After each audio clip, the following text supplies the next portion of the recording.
আমি আজকে রান্না করব আলু এবং মুরগির মাংস দিয়ে দুর্দান্ত স্বাদের একটা রেসিপি। এই রেসিপিটা আমি আমার খালার কাছ থেকে শিখেছি। আপনারাও বাসায় ট্রাই করতে পারেন। চলুন দেখি আমাদের আজকের রেসিপিটা। প্রথমে আমি মাংস এবং পানি দিয়ে এটাকে সিদ্ধ বসিয়ে দিয়েছিলাম, সাথে একটু হলুদ দিয়ে এটাকে আপনাকে দেখাইনি। এরপর আমি কড়াইয়ের মধ্যে তেল গরম করে দিয়ে দিয়েছি আমি পেঁয়াজ কুচি। পেঁয়াজ কুচিটা একটু ভালোভাবে নেড়ে এলে আমি এর মধ্যে দিয়ে দিয়েছি সমস্ত ধরনের গরম মশলা। গরম মশলাটা দিয়ে আমি একটু হালকা হাতে নেড়ে চেড়ে এর মধ্যে অ্যাড করব আমি 2 টেবিল চামচের মতো রসুন বাটা।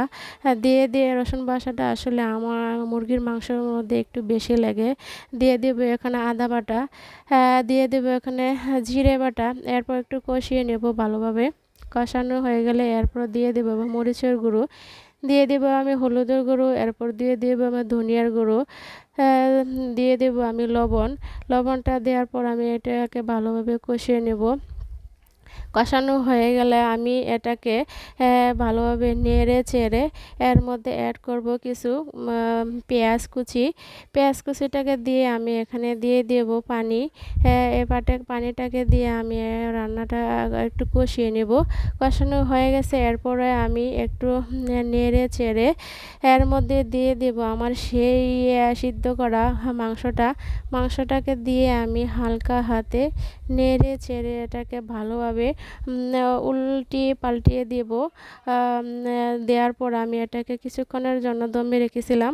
এরপর দিয়ে দেব আমি আলু। আসলে আলুটা আমার বাসায় একটু বেশি লাগে, আমার বাচ্চারা পছন্দ করে। তারপর আমি এখানে দমে রেখেছিলাম, দম থেকে ঢাকনাটা উঠিয়ে আমি এর সাথে দিয়ে দেব, কষিয়ে নেব আবার একটু পানি অ্যাড করে। এরপরে দিয়ে দেব আমি সেই স্পেশাল মশলাটা।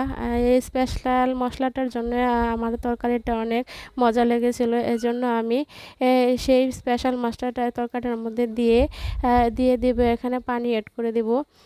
পানি অ্যাড করার পর আমি এটাকে ভালোভাবে নেড়ে চেড়ে আবার দমে দিয়েছিলাম। এখন কয়েক মিনিটের জন্য দমে রেখে আমি এটাকে আবার ঢাকনাটা খুলে এরপর আমি দেখতেছি যে আমার তরকারিটা হচ্ছে কিনা। আসলে আমার তরকারিটা প্রায় হয়ে গেছে।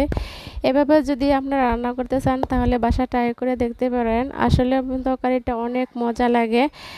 আমি খেয়ে দেখেছি, আপনারাও বাসায় ট্রাই করে দেখবেন। আমার রান্নাটা আসলে অনেক মজা হয়েছিল, খেয়ে দেখবেন।